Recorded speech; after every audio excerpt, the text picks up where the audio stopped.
예. 네, 오늘도 이 또 시그널 음악이 아주 길게 나갔습니다. 금요 초대석 순서입니다. 오늘은 중앙승가대 박사시고요. 승가 교육을 이끄는 조계종 교육 아사리 스님이십니다. 이 스님께서 논문을 내신 게 있는데 한국 사회의 극심한 갈등 해소를 위한 방법을 연구한 논문입니다. 지금 우리 한국 사회 정말 이 걱정됩니다. 큰일 날 것 같다 이런 걱정하는 분들 많은데 오늘 지월 스님 중앙승가대 문학 박사십니다. 지월 스님과 함께 여러 가지 얘기를 나눠보도록 하겠습니다. 스님 안녕하십니까? 안녕하십니까? 예. 스님 소개를 제가 간단히 해드리겠습니다. 중앙승가대에 오래 계셨죠. 교학국장, 네네. 포교국장 그리고 이 조계종 교육 아사리는 우리가 일반적으로 그냥 교수 사회로 보면 그죠? 이게 승가 교육을 하고 강의도 하시고 가르치고 근데 분야는 응용불교 분야시군요. 응용불교 분야를 전공하셨고 북한산 신고감에 부주지를 하셨고 김포 붓다정세도 계셨고 지금은 서산 서광세에 계시죠. 네네네. 제가 맞습니다. 조사를 많이 해왔어요. 아이고 너무너무 잘하시네요. 예. 그럼 먼저 스님께서 먼저 간단히 소개 좀 해주시죠. 반갑습니다. 네. 네, 반갑습니다. 이렇게 초대해 주셔서 감사하고요. 우리 BBS에서 신선한 스님들을 또 모시고 좋은 말씀을 듣고 좋은 프로그램이 되어서 우리 불자님들이 신심이 더 고치될 수 있으면은 좋겠다 싶고 함께 해주셔서 감사합니다. 알겠습니다. 네, 왠지 좀 그 남도 사투리 느낌이 납니다. 스님께서. 원래는 아닌데 짬뽕이 된 것 같습니다. 짬뽕이 됐습니까? 예. 말들이? 예. 네, 또 김포에도 계시고 막 이렇게 스님들은 뭐 구름처럼 뭐 여기저기 그렇죠. 다니니까 저도 예. 뭐 출신이 이곳인데 저곳으로 갔다가 또 요곳으로 갔다가 뭐 곳곳을 다녔습니다. 예. 네. 자, 앞서 제가 이제 잠깐 말씀드렸습니다만 한국 사회의 갈등 이게 이제 사회 양극화라 그러잖아요. 뭐 빈부격차도 있고 여러 가지 계층 간의 격차, 뭐 세대 차이 이런 것도 있는데 최근에는 대통령 비상계엄 선포 그다음에 탄핵 심판 선고가 아직 안 내려졌어요. 그러다 보니까 광화문 뭐 그다음에 뭐 한남동 뭐 이 도심 곳곳에서 서로 대치하고 있거든요. 그러니까 이게 스님께서는 이 문제 한국 사회 이 심각한 갈등 문제를 다룬 연구를 많이 해온 걸로 제가 알고 있는데 일단 말이죠. 왜 이렇게 한국 사회가 이렇게 갈등과 분열이 심해지고 있습니까? 시간이 지날수록? 제 소견으로는 네. 일단 대한민국 사회가 자본주의 사회지 않습니까? 예. 그리고 산업 자본주의고 어느 나라보다도 산업 자본주의의 정점으로 달리고 있는 나라다. 근데 이제 이런 그 산업 자본주의에서 핵심은 뭐냐면은 경쟁이잖아요. 경쟁. 근데 경쟁의 수준이 만약에 뭐 떨어졌다. 뭐 그래 되면은 우리나라 사회에서 다시 회복할 수 있을까요? 그러니까 우리나라는 초등학교부터 해가지고서 1등, 2등, 3등을 중요시했지 않습니까? 예, 예. 그런 형태가 사회 전반에 팽배해 있는 어떤 그런 입장인데 근데 제가 보기로는 산업 자본주의의 속성이 예. 자본주의, 자본사회, 돈 중심 사회 예. 그러다 보니까 돈이 모든 것을 할 수 있다. 그러니까 다시 말해서 불교적 입장에서는 탐욕 사회다 이 말이죠. 근데 탐욕 사회다 보니까 어쨌든 간에 자본 획득을 위해서 그 불공정한 어떤 포퓰리즘 현상부터 해서 뭐 어떤 이런 것들이 많아 가지고 그래서 갈등 사회가 된 거예요. 그렇죠. 그럼 갈등 사회가 너무나도 많아요. 갈등이. 그중에서 뭐 특히 빈부, 노사, 요즘에 뭐 세대, 지금 가장 심각한 진영 갈등. 진영 갈등. 이 끝이 어디로 가겠습니까? 예. 근데 지금 이 탐욕 때문에 그러는데 이 결과가 소송 사회를 만들었어요. 우리나라가 소송 사회? 예, 우리나라가 인구 5천만에 600만 건이 1년에 소송이 일어나고 있어요. 아이고 많이 일어나는. 근데 판사, 변호사, 법원이 부족해요. 다룰 만한 인력이 네. 아니에요. 자, 예를 들어서 대법원에 상고가 올라갔다. 그럼 평균 한 4만 건이 1년 올라가요. 몇 건 처리하느냐? 5천 건 처리해요. 그래서 그냥 졸속으로 또 할 수밖에 없는 또. 그러다 보니 그러면 뭐 이렇게 재판이 지연되고 재판이 안 되고 한 사람들의 그 불편한 마음들 어떻게 해요? 자, 이런 것들이 이렇게 돼 가지고 또 결국은 소송 사회에서 고립 사회로 바뀌어졌어요. 예. 그래서 고립 사회 끝은 우울증, 자살들이 많아지는 악순환이. 예, 악순환입니다. 종합적으로 연결돼 있습니다. 그 스님도 그렇게 생각하시는군요. 이게 상대방에 대한 이해와 배려가 없는 게 서로 자신의 욕심과 집착이 강하기 때문에 이렇게 부딪히는 거군요. 그렇게 보시는 거죠? 아, 그렇죠. 자기 생각을 접을 수가 없죠. 사실은 지금 우리 사회는 이성적인 사회라기보다도 이성이 마비되어진 사회고 내는 옳고 너는 잘못됐다. 네가 하는 것은 무조건 잘못됐다. 이제 이런 형태의 진영 논리가 굉장히 팽배하죠. 예. 그래서 이 제가 보기에는 자본주의 사회에서 중요하게 이야기하고 있는 공정성 같은 것 이런 부분들이 그리고 또 부의 형평성 이런 것들이 적절하게 잘 해야 되는데 그 부분이 부족하다 보니까 생존 문제하고 관계되잖아요. 그러니까 지금 진영 싸움에서 멈출 수가 없습니다. 예. 스님께서 중앙승가대에서 박사학위를 받으셨는데 4년 전 맞죠? 맞습니다. 그러니까 이제 속세 나이로 50대에 받으신 건데 네. 제목이 말이죠. 불교적인 대체적 분쟁 해결 ADR 방법 연구. 제목은 좀 어려워요. 핵심 내용 뭡니까 이게 ADR 분쟁 방법 연구. 대체적이라고 하는 것은 예. 재판을 대체한다는 말이에요. 그러면은 재판을 대체하는 건 뭘까요? 부분인데 좀 전에 말씀드린 것처럼 우리나라 재판이 1년에 600만 건 넘어가고 있는데 예. 이게 이제 20세기에 돼 가지고서 미국, 일본, 영국, 프랑스, 독일 선진국가에서 산업사회에서는 소송이 많아져요. 예. 그래서 선진국가에서는 대체적 분쟁 해결이라고 하는 것이 조정 중재 협상입니다. 네. 그래서 이것을 빨리빨리 조정해서 해야지 재판해 가지고서는 안 된다 해 가지고서 세계적으로 붐이 일어나고 있는 것이 대체적 분쟁 해결이고 이것이 예. ADR입니다. 네. 그 얼터너티브 디스푸트 리솔루션 해 가지고 요 ADR 보급이 근데 우리나라가 너무너무 이게 없어요. 아. 그래서 대체적 분쟁 해결에 대한 부분들로 가지고 제가 관심을 가지고 논문을 썼죠. 우리나라 화쟁하고 비슷합니다. 비슷하시군요. 네네네. 그래서 지난 19일이었어요. 이 조계종 한국불교 역사문화개정관에서 한국불교조정인협회 그리고 한국불교중재조정학회가 이제 세미나 학술을 대회를 열었는데 스님이 바로 이런 부분에 대해서 발표를 하셨습니까? 그렇습니다. 예. 우리 사회의 화두가 어떻게 하합할 것인가 이게 화두입니다. 그런데 이거를 가지고서 제가 발표 주제가 사회 안정을 위한 한국 불교의 평화 구축 방안입니다.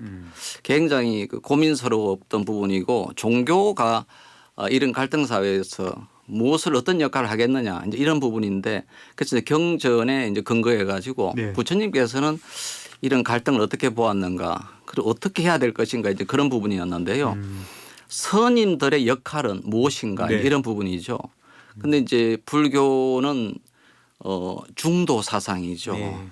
양극단에 치우치지 않는 그렇죠. 그 아주 중심 사상입니다. 그것이 지혜이기도 하고 팔정도이기도 하고 그랬는데 그다음에 그 결과로 나오는 것은 자비죠. 자비 사상입니다. 그리고 기본적으로 불교가 가지고 있던 건 이제 비폭력입니다. 네. 근데 이러한 어떤 그 불교 경전 가르침에 근거해 가지고서 이제 그러면 이제 우리가 무슨 역할을 해야 되나 했을 때 가능한 한 서로 조정하고 네. 중재하고 협상해서 문제 해결하는 것 갖다가 활성화해야 된다 이런 부분이죠. 그리고 이 사회도 조만간에 국회 법이 통과될 겁니다. 일본에서는 ADR 촉진법이 통과돼 가지고서 민간에서 이렇게 활성화되고 있습니다. 그래서 불교 스님들이 네. 그리고 뭐 우리 포교사들도 이런 ADR 교육을 받아 가지고 우리 지역 사회에서 조정과 중재 역할을 할 수 있다면은 옛날 촌장 같은 역할입니다. 네. 아주 좋죠.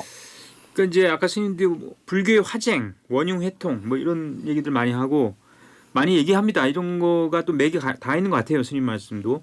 그리고 뭐 예전에 우리 뭐 갈마 제도라 해가지고 그런 것들이 결국에는 이제 좀 적용이 됐으면 좋겠어요. 그죠? 이게 다 불교의 가르침을 근간으로 하고 있는 거 아니겠습니까? 아 그렇습니다. 예. 그러니까 우리나라는 일치 이제 통일신라 원효 스님, 보조 스님의 성교 일치 이제 이런 어떤 이런 화합을 위한 어떤 화쟁, 화해, 화합 이런 것 활동들을 역대 큰 스님께서 해오셨죠. 그 부처님께서도 사실 이 부분을 매우 중요시 해가지고서 그래서 이제 율장을 만들고 예. 말씀하신 것처럼 이런 이제 건도분 갈마와 관련돼 가지고서 이런 분 말씀하셨는데 그 당시에도 이런 어떤 분쟁들이 많았습니다. 예. 많았는데 이 분쟁을 어떻게 해결할 것인가. 그래서 화합의 길은 부처님께서는 율장에서는 부처님의 가르침 법과 율로서 화합을 하라라고서 이야기하고 있습니다. 그래서 강요해서 화합을 해가지고서는 그게 진정한 화합이 안 되죠. 그리고 이제 불교적인 화합의 특징은 사실은 그 대체적 분쟁에 해결에 있어 가지고서 일심입니다. 한마음 일심? 화합. 예. 아, 일심. 예. 한마음 한마음. 화합입니다. 그래서 예. 당신 내면에 있는 갈등은 어떻게 할 것입니까? 부분이 나옵니다. 그러니까 사회적인 갈등은 어떻게 합니까? 부분도 일반적으로 ADR이지만은 당신 내면의 갈등은 어떻게 할 거예요? 번뇌에 대한 갈등입니다. 그래서 그 갈등을 없애기 위해서 정진해 나가면은 최종 목적점이 우리 한국 대승불교에서 말씀들 많이 하고 있는 것이 일심 사상입니다. 네. 한마음 사상입니다.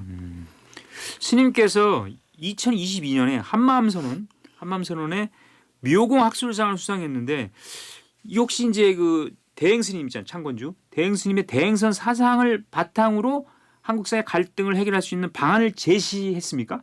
그렇죠. 아, 그겁니까? 맞습니다. 그 당시에 제가 그 상을 받고서 매우 굉장히 행복했던 그런 경험을 가졌는데요. 제가 그동안 상을 별로 못 받아서 그랬습니다. 아, 상복이 없으셨군요. 네네네. 네. 그런데 이제 그 대행 스님의 어떤 사상이 이제 한마음 주인공 사상이잖아요. 그랬는데 이것을 연구하는 과정에서 갈등이 우리 사회에서 일어날 수밖에 없다라고 저는 그런 생각을 했습니다. 네. 왜냐하면은 우리는 생각이나 감정이 매 순간순간 일어나고 있습니다. 예. 그렇지 않습니까?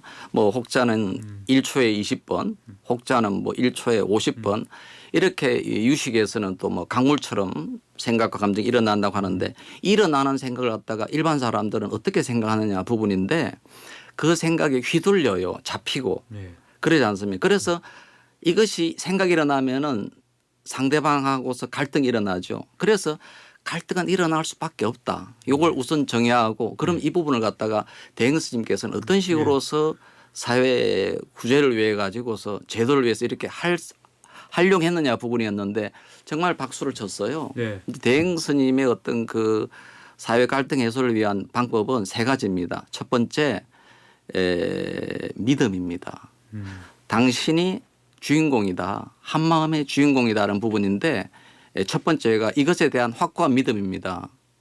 그래서 이것이 불교에서 말하는 어떤 믿음이 매우 중요하잖아요. 사실은 굉장히 중요합니다. 이거 좀 이따 이야기할 것인데요. 두 번째는 놓아버림입니다. 자기한테 일어나는 어떤 번뇌나 갈등들을 가지고 그것이 우린 일반적으로 나의 것이라면서 소유욕을 가지죠. 네. 그러나 대행 스님께서는 그걸 놓아버리라 합니다. 네. 일어나는 것 자체에 대해서 생각의 소유권, 감정의 소유권을 갖다가 놓아버리려 합니다. 그러면서 세 번째로 이야기하는 지켜봄입니다. 네. 그래서 그것을 갖다 놓아버리고 관하는 것이 누구냐라고서 묻고 있죠. 그래서 제가 이것을 하면서 초기 불교에서 제가 이제 좀 더 이야기할 것이 뭐냐 오력 수행. 네. 저는 그 오력불사라고서 그 제안을 갖다 요번에 학술대회에서 네. 제가 이제 발표를 했던 부분인데 초기 불교에서 말하는 37조도법에서 그 안에 그룹 중에 한 가지가 오력 수행인데 오건 오력 수행이에요. 오력 수행인데 오력 수행하고 대행 스님의 이 방편하고 너무나 흡사한 거예요. 네. 그래서 아니 어떻게 대행 큰 스님이 이런 어떠한 방안을 제시했던가 하면서 제가 매우 대단하고 그래서 논문을 잘 썼던 적이 있었습니다. 네. 어쨌든 지금 스님 말씀 들어보니까 한국 불교가 좀 역할을 해야 되겠네요. 노력도 해야 되고 이런 아유. 상황을 해결하기 위해서. 한국 불교가 사실은 대표적인 게 뭐냐면 정의결사 운동입니다. 네. 보조 스님께서 그 당시 1170년에 무신의 날이 일어났었어요. 이제 그 날이 이러고 난 다음에 보조 스님께서 그 어떻게 됐겠어요? 고려말이 무신의 날 일어났으니까 왕족 귀족 어찌 됐겠어요? 혼란 그 자체였어요. 그렇죠. 망소의 난에 예, 어떤 그 예, 예. 민간인들의 난이 일어나고 이제 그럴 때 보조스님께서 저기 송악이라는 곳에 개성이라는 곳을 멀리 떨어져 가지고서 저기 순천에 가가지고 거기서 오지에 가가지고서 정예결석 운동을 한 거예요. 한 몇 분 되려고 했는가 모르겠어요.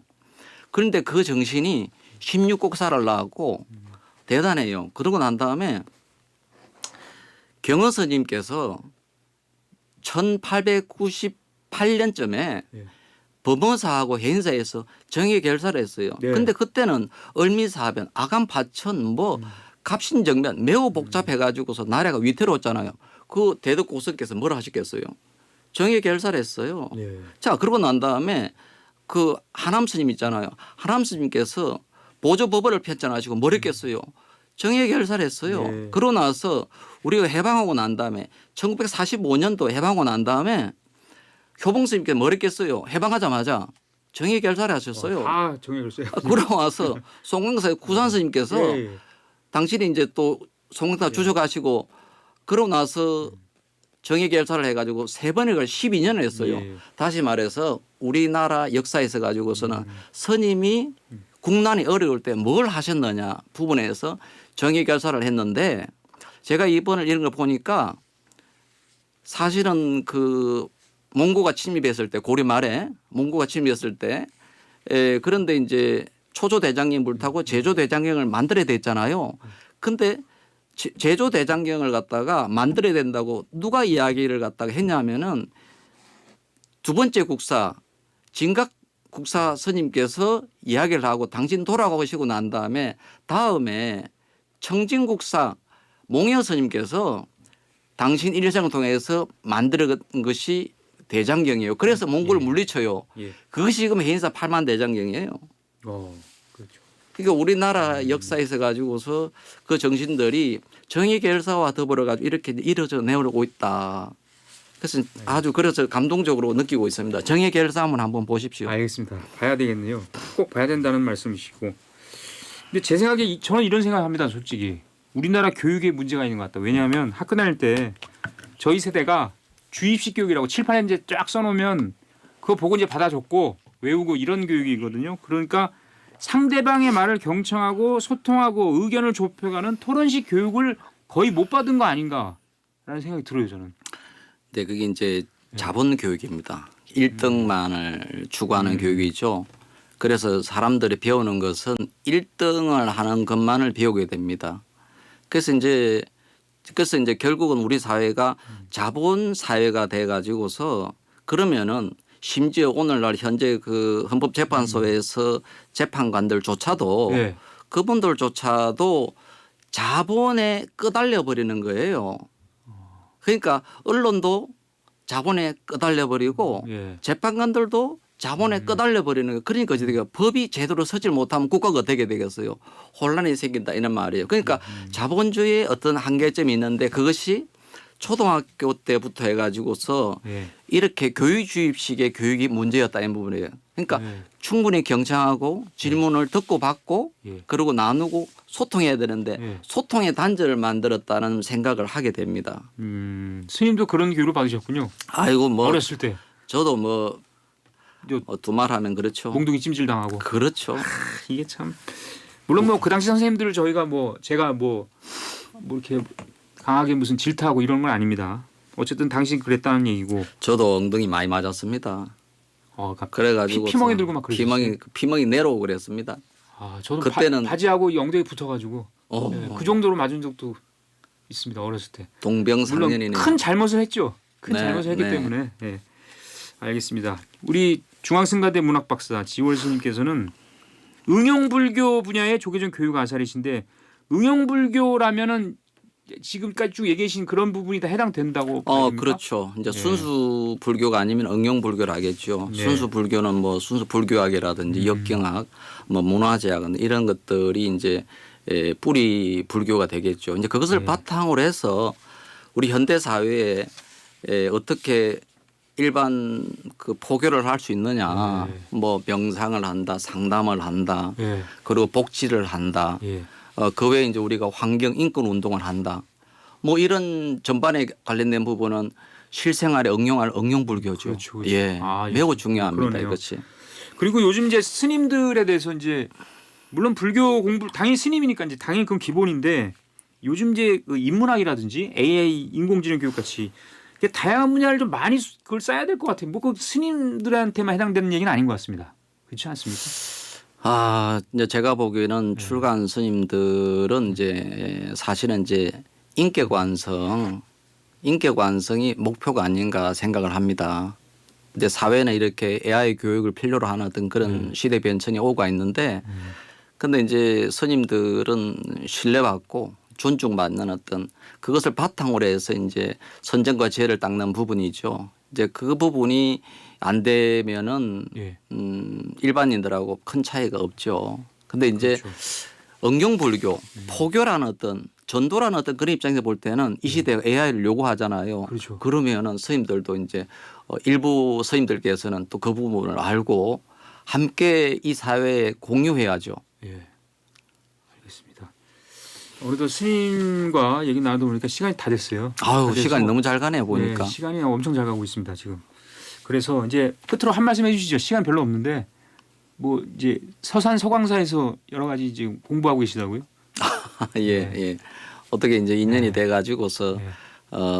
서산에서 좀 지내고 네. 또 뭐 여기저기 논문도 쓰고 강의도 하고 그리고 또 우리 사회의 어떤 참여 의식을 가지고 저 나름대로 이렇게 바라보면서 어쨌든 선임으로서 이방인이 아니고 공유하면서 또 이렇게 준비하고 있습니다. 알겠습니다. 예, 시간이 별로 없어서 시간은 저희 편이 아닙니다. 아유 예. 세상에. 금방 중앙승가대 문학박사 김포 부다정사 회주이시기도 하고 네. 예, 지월 스님이었습니다. 대단히 고맙습니다. 아유 고맙습니다.